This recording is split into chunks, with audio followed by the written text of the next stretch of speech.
ரூம்மேட்ஸ்ல ஒரு பொண்ணு சூசைட் பண்ணி இறந்து போயிடுறா. ரொம்பவே போல்டான பொண்ணு. ஏன் இப்படி சூசைட் பண்ணியிருப்பா அப்படிங்கிற மாதிரி யோசிச்சுட்டு இருக்காளுங்க. அப்பதான் ஒரு பொண்ணு சொல்றா, வாட்ஸ்அப்ல ஒரு நியூஸ் புதுசா பரவிக்கிட்டு இருக்கா. அந்த டெக்ஸ்ட்டை படிக்கிற எல்லாருமே சூசைட் பண்ணி இறந்து போயிடுறாங்களாம். அவங்களோட ஆன்மாவை வேற ஒன்று கண்ட்ரோல் பண்ணுதான் அப்படிங்கிற மாதிரி. இதை கேட்குற அவளுக்கெல்லாம் பயந்து போயிடறாளுங்க. அந்த டைம்ல கரெக்டா கரண்ட் வேற ஆஃப் ஆகுதா. ஃபர்ஸ்ட் ரூம் டோரை சாத்தலாம் அப்படின்னு போறாளுங்க. ஆனா ரூம் டோரை சாத்த முடியல.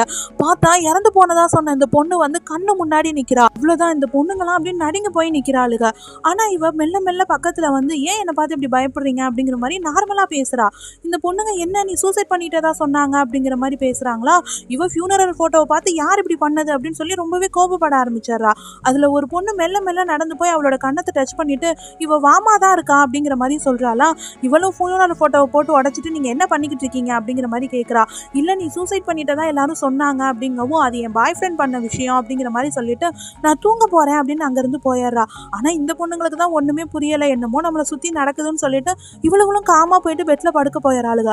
ஆனா நடுராத்திரி திடீர்னு அந்த பொண்ணு கண்ணு முழிக்கிறா. ரொம்பவே விசித்திரமா நடந்துக்கிறா. அவளை சுத்தி என்ன நடக்குது அப்படிங்கிறதே அவளுக்கு தெரியல.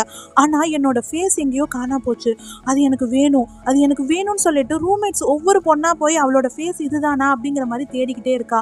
ஆனா எந்த ஃபேஸுமே அவளுக்கு பிடிக்கல.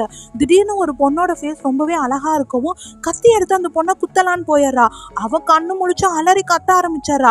இந்த சத்தத்தை கேட்டு மற்ற ஃப்ரெண்ட்ஸ் எல்லாம் எந்திரிச்சிடறாங்க. ஆனாலும் அவ விடாம பெட்டை குத்திக்கிட்டே இருக்கிறாளா. இவளுக்கு தான் வந்துட்டு, என்ன பண்ற நீ அப்படிங்கிற மாதிரி அந்த பொண்ணை தடுத்து நிறுத்துறாளுங்க. லைட் எல்லாம் போட்டதுக்கு அப்புறம் தான் இவளுக்கு சுயநிலைவே வருது. நான் ஒன்றும் பண்ணலையே அப்படிங்கிற மாதிரி சொல்லிக்கிட்டு இருக்கா. அந்த டைம்ல ரூம் வார்டன் வந்து இந்த பொண்ணை போலீஸ் இன்வெஸ்டிகேஷனுக்காக கூப்பிடுறாங்கன்னு கூட்டிட்டு போயிடுறாங்க. ஆனா அந்த டைம்ல பக்கத்து ரூம் பொண்ணு வந்து, இந்த பொண்ணு இறந்து போயிட்டாலாமே அப்படிங்கிற மாதிரி சொல்றா. இவளுகளும் அது எக்ஸ் பாய் ஃப்ரெண்ட் கலப்பி விட்ட வதந்தியா அப்படிங்கிற மாதிரி சொல்லிடுறாளுங்க. ஆனா என் கசின் ஒரு போட்டோவை அனுப்பி வச்சான், அவங்க ஊர்ல அவளுக்காக ஃபியூனரல் பண்ணியிருக்காங்க அப்படிங்கிற மாதிரி அந்த போட்டோவை காட்டுறா. அதை காட்டோன்னே இவளுக்கு அப்படியே பயந்து போயிடறாளுங்க. நீங்க ஜாக்கிரதையா இருந்துக்கங்க அப்படிங்கிற மாதிரி சொல்லிட்டு இவ அங்கிருந்து போயிடுறா. ஆனா இவளோட எக்ஸோட நம்பர் இந்த பொண்ணுங்கள்ட்ட இருக்கவும் அவனுக்கு ஃபோன் பண்ணி கேட்போம் அப்படின்னு சொல்லி கேட்கறாளுங்க. அவனும் இவ இறந்துட்டா அப்படிங்கிற மாதிரி கன்ஃபார்ம் பண்ணிடுறான். இப்பதான் இந்த பொண்ணுங்க இவளோட உடம்ப வேற ஆன்மா கண்ட்ரோல் பண்ணுதோன்னு யோசிக்கிறாளுங்க. ஆனா அந்த ஆன்மா யாரு?